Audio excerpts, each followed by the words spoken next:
Why is it difficult to make fulfillment by Amazon? Many sellers use fulfillment by Amazon to amass their fortune, and some sell their products half-heartedly to lose it. Why? Why does this happen? You'll find out in the course of this video. Before we start the discussion, let me welcome you to this channel and thank you for clicking on this video. This video will look at why it is difficult to make fulfillment by Amazon. To get the full information, watch the video to the end. Do not forget to like the video and click on the red bell icon to subscribe to this channel if you have not done that. Without wasting more time, let's delve into the business of the day, why it is difficult to make fulfillment by Amazon.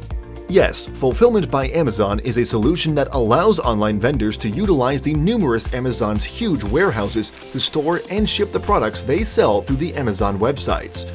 It is simple to use and a very powerful tool for growing businesses. With its dozen warehouses all over, your goods will get to your customers quickly. But all that glitters are not gold. That is why it is important to let you know there are downsides to using fulfillment by Amazon. And these downsides are why it is difficult to make fulfillment by Amazon. Sales tax nexus and headaches. This is one of the greatest headaches why it is difficult to make fulfillment with Amazon.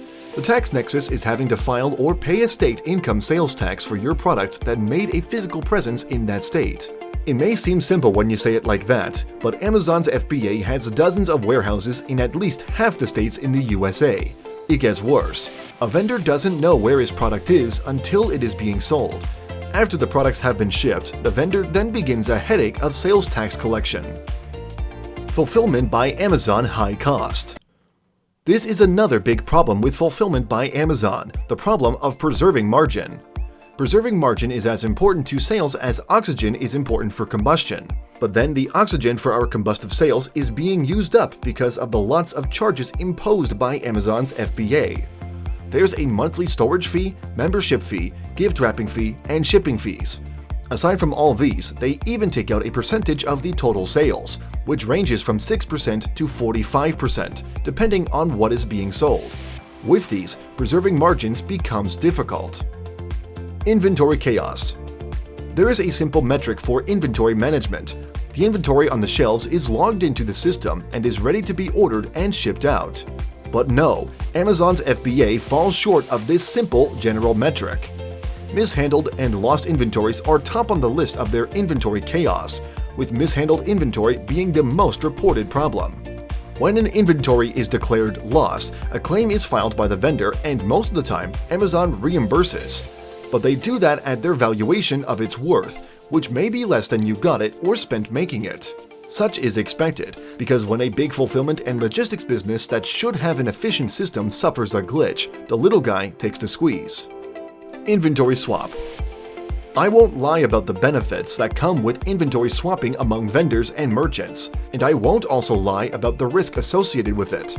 Inventory swapping saves shipping time and cost, but in the case where a knockoff product is swapped for an original because it is sold under the same SKUs, what happens? Let me tell you, the vendor with the original products whose goods were swapped ends up getting a bad seller's rating, which reduces his reputation. Inventory delay. Many sellers have complained of the delays that it takes for their inventory to be logged into the Amazon systems. Most times, these delays stretch into days and weeks.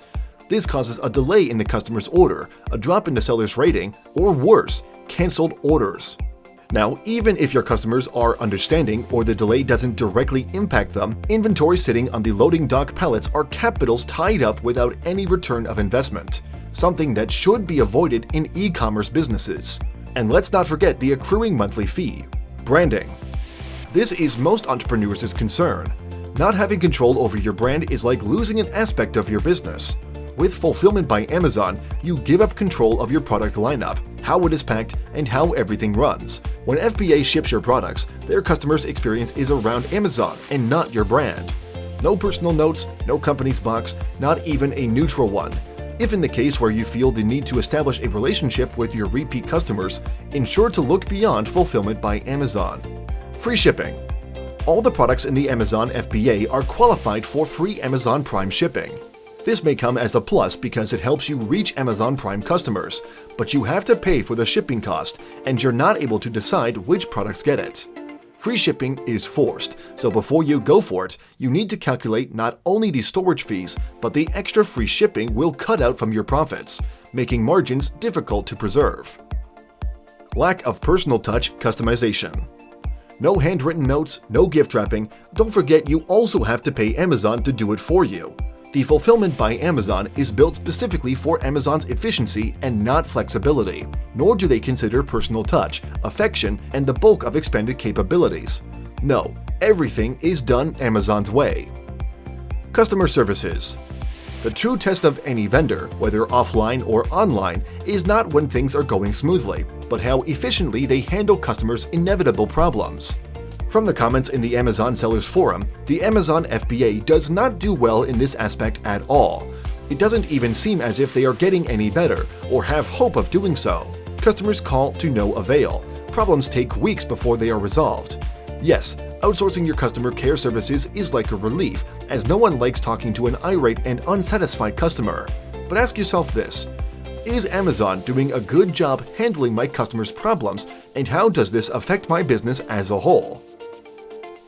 No one is saying that Fulfillment by Amazon won't help you sell your products, but you would have to consider the problems with sales tax collection, mishandled or damaged products, and unresponsive customer service, the possibility of the cost of a long-term product storage fee, or the fact that your products may be swapped with an inferior one, resulting in bad seller rating or reputation.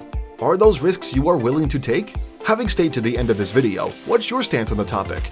Do you think it is difficult to make Fulfillment by Amazon or not? Do not hesitate to drop your suggestions and opinions in the comment sections.